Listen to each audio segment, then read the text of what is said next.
ناظرین گرامی السلام علیکم ورحمۃ اللہ وبرکاتہ۔ سیدھی بات کے تازہ ترین آج کی بات خاص بات میں آپ لوگوں کا استقبال ہے۔ ناظرین گرامی میں انصار عزیز ندوی اس وقت دن بھر سے آئی ہوئی کچھ اہم ترین خبروں کی تفصیلات لے کر حاضر ہوں۔ تفصیلات میں جانے سے پہلے آپ لوگوں سے جو درخواست ہوتی ہے اس پر توجہ کرنے کی اپیل کروں گا۔ آئیے پہلی خبر کی جانب بڑھتے ہیں۔ مدھیہ پردیش کے وزیر اعلیٰ موہن یادو کے قافلے کی گاڑیوں کے اچانک بند ہو جانے اور ایندھن میں پانی کی ملاوٹ کے درمیان BPCL Bharat petroleum corporation limited نے وضاحت پیش کرتے ہوئے کہا ہے کہ ایندھن میں پانی کی آمیزش بھاری بارش کی وجہ سے ہوئی تھی۔ ناظرین گرامی، ادیس ابابا سے ممبئی آ رہے ایتھوپین ایئر لائنز کی پرواز ET640 کو جمعہ کی دیر رات ایک سنگین تکنیکی خرابی کا سامنا کرنا پڑا۔ ایئر لائنز کی بوئنگ 787 ڈریم لائنر طیارے میں مڈ ایئر ڈیپریشرائزیشن دوران پرواز دباؤ کی حالت پیدا ہو گئی، جس کی وجہ سے 7 مسافروں کی طبیعت خراب ہوئی۔ طیارے نے چھترپتی شیواجی مہاراج بین الاقوامی ہوائی اڈے پر دیر رات 1:55 پر لینڈنگ کی۔ اس دوران ایک مریض کی حالت انتہائی خراب ہو گئی تھی، اسے فوری طور پر اسپتال میں داخل پڑنا۔ اس طیارے میں تقریباً 300 مسافر سوار تھے۔ BJP نے تنظیم کو مضبوطی فراہم کرنے کے لیے خاص منصوبہ تیار کیا ہے۔ پارٹی میں گفت و شنید کا ماحول بہتر ہو اور تبادلے خیال عام ہو، اس مقصد سے BJP ہیڈ کوارٹر میں مودی حکومت کے وزرائے مملکت کی ڈیوٹی لگا دی گئی ہے۔ اس نئے قدم کے تحت مودی حکومت کے وزرائے مملکت ہفتے میں 6 دن صبح سے شام تک ہیڈ کوارٹر میں ڈیوٹی دیں گے۔ کانگریس کے جنرل سیکریٹری انچارج شعبہ مواصلات جے رام رمیش نے ملک کی اقتصادی صورتحال پر گہری تشویش ظاہر کرتے ہوئے کہا کہ ہندوستان کی معیشت ایک ضد پر اڑی ہوئی ہے اور آگے بڑھنے کا نام نہیں لے رہی۔ ان کے مطابق تیز اقتصادی ترقی نہ صرف ضروری ہے بلکہ مکمل طور پر ممکن بھی ہے، لیکن حکومت کی پالیسیوں نے سرمایہ کاری کے ماحول کو شدید متاثر کیا ہے۔ دنیا کے مشہور ارب پتی وارن بفیٹ نے گیٹس فاؤنڈیشن اور 4 فیملی چیریٹیز کو برکشائر ہاتھوے کے قریب $600 کروڑ کے شیئر اور عطیہ کیے ہیں، یعنی کہ 51,291 کروڑ روپے دیے ہیں۔ نیوز ایجنسی رائٹرز کے مطابق قریب 20 سال پہلے سے وہ اپنی دولت کا ایک حصہ عطیہ کر رہے ہیں۔ تب سے لے کر اب تک ان کا سب سے بڑا سالانہ ڈونیشن ہے۔ قریب 1.24 کروڑ برکشائر کلاس B شیئروں کے عطیے سے چیریٹیز کو اب تک وارن بفیٹ کا عطیہ 6,000 کروڑ سے زیادہ ہو چکا ہے۔ مہاراشٹر میں اسکولوں میں زبان سے متعلق حکومتی پالیسی کو لے کر سیاسی ماحول گرم ہوتا جا رہا ہے۔ زبان اور تعلیم جیسے موضوع پر مختلف اپوزیشن جماعتیں مشترکہ موقف اپناتی نظر آ رہی ہیں۔ اسی تناظر میں ادھو ٹھاکرے، راج ٹھاکرے کی جانب سے 5 جولائی کو نکالے جانے والے مارچ میں اب شرد پوار کے دھڑے نیشنلسٹ کانگریس پارٹی شرد چند پوار گروپ نے بھی شامل ہونے کا اعلان کر دیا ہے۔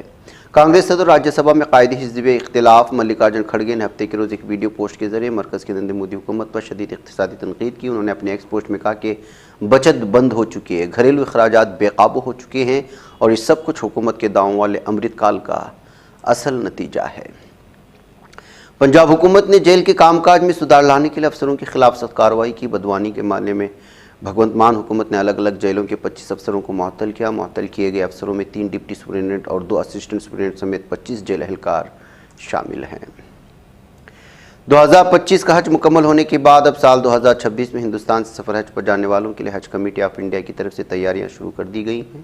اس مقدس سفر کے خواہش مند حضرات جولائی کے دوسرے ہفتے سے درخواست کر سکیں۔ اس سلسلے میں بہار کی chief executive officer Mohammad Rashid Hussain نے بتایا کہ درخواست دہندہ Bihar state Haj committee of India کی ویب سائٹ یا حج سویدھا ایپ کے توسط سے بھی درخواست کر سکتے ہیں۔ سعودی عرب کی وزارت حج و عمرہ نے اعلان کیا کہ خلیج تعاون کونسل کے تمام رکن ممالک کی شہریوں کی رہائش اب سال بھر میں کسی بھی وقت عمرہ ادا کر ان افراد کو تمام بری، فضائی اور سمندری راستوں سے سعودی عرب میں داخل ہونے کی اجازت ہوگی۔ آل انڈیا مجلس اتحاد المسلمین کے صدر اسدالدین اویسی نے بہار میں ووٹر لسٹ کے خصوصی جانچ پڑتال کے فیصلے پر شدید اعتراض کرتے ہوئے الزام لگایا کہ الیکشن کمیشن اس کے ذریعے ریاست میں خفیہ طور پر نیشنل رجسٹر آف سٹیزن یعنی NRC نافذ کرنے جا رہا ہے۔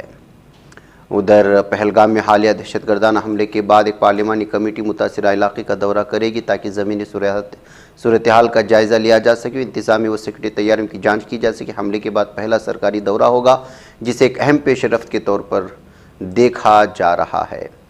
بہار نے ملک کی انتخابی تاریخ میں ایک نیا باب رقم کر دیا۔ ریاست اور ہندوستان کی پہلی ایسی ریاست بننے جا رہی ہے جہاں شہریوں کو موبائل فون کے ذریعے گھر بیٹھے ووٹ ڈالنے کی سہولت دی جائے گی۔ ای ووٹنگ کا عمل ریاستی بلدیہ عام اور ضمنی انتخابات 2025 کے دوران 28 جون کو نافذ کیا جا رہا ہے۔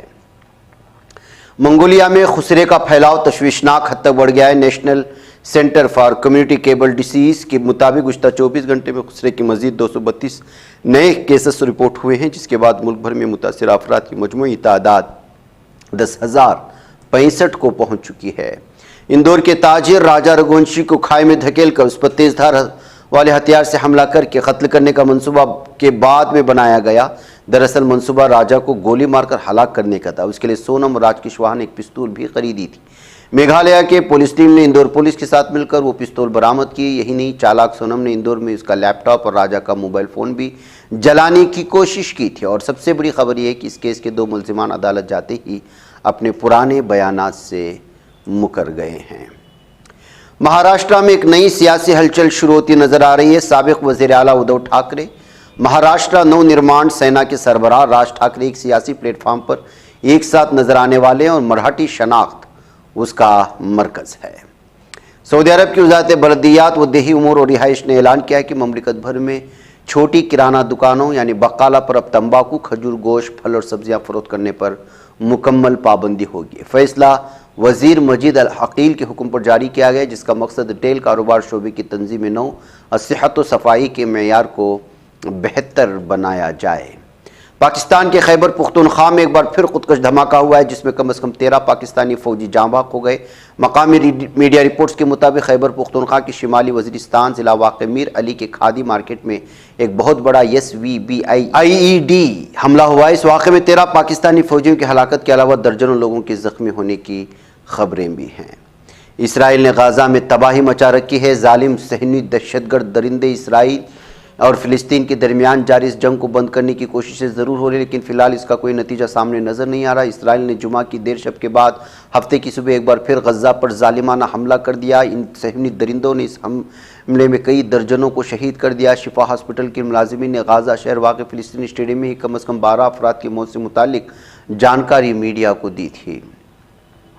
اسلامی تحریک مزاحمت حماس کے عسکری ونگ القسام بریگیڈ نے جنوبی غزہ کے خان یونس کے مختلف محاذوں پر اسرائیلی فوجیوں ان کی عسکری گاڑیوں پر حملوں کی ویڈیوز جاری کر دی۔ یہ حملے حجارت داؤد نامی آپریشن کے تحت کیے گئے ہیں۔ اسلامی تحریک مزاحمت حماس نے اندرون فلسطین بیرون ملک مقیم اپنے تمام کارکنان رہنماؤں کی جانب سے اپنے سیاسی شعبے کے سینئر رکن عزت الرشد سے ان کے والد محترم الحاج محمد عزت الرشد کے انتقال پر گہرے رنج و غم اور دلی تعزیت کا اظہار کیا ہے۔ جمعہ کی شام ایک بار پھر قابض ظالم دہشت اسرائیل نے ظلم و درندگی کی انتہا کر دی۔ قابض صہیونی طیار نے مغربی غزہ میں بے گھر فلسطینیوں کے ایک بڑے خیمے کیمپ کو نشانہ بنایا، جس کے نتیجے میں کم از کم 19 معصوم فلسطینی شہید ہوئے، جبکہ درجنوں افراد زخمی اور لاپتہ ہو چکے ہیں۔ اقوام متحدہ کی سیکریٹری جنرل انٹونیو گوٹریس نے ایک اہم پریس کانفرنس میں امریکہ کی جانب سے غزہ میں فراہم کی جانے والی امداد کو نہ صرف غیر محفوظ قرار دیا بلکہ یہ بھی کہا کہ امداد فلسطینی شہریوں کی جانیں لے رہی ہے۔ انہوں نے واضح کیا کہ اقوام متحدہ کی قیادت میں جاری انسانی امدادی سرگرمیوں کا گلا گھونٹا جائے، جبکہ خود امدادی کارکن بھی بھوک سے نڈھال ہو رہے ہیں۔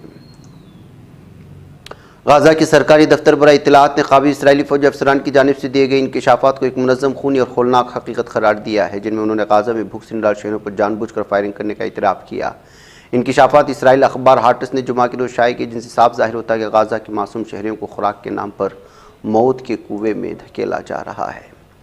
آج کی بات خاص بات میں اتنا، انشاءاللہ پھر ملاقات ہوگی۔ السلام علیکم ورحمۃ اللہ وبرکاتہ۔ یہ چینل حق نگر بن کر کچل دیتا ہے فتنوں کو، اگر گندی ہو پالیسی تو مرتے دیکھا کتنوں کو، اسی بازار میں بکتے ہوئے دیکھا ہے سپنوں کو، سبھی یکساں ہے یہ پیغام دو غیروں کو اپنوں کو، وطن اہل وطن کا ہے گلے بے خار، سیدھی بات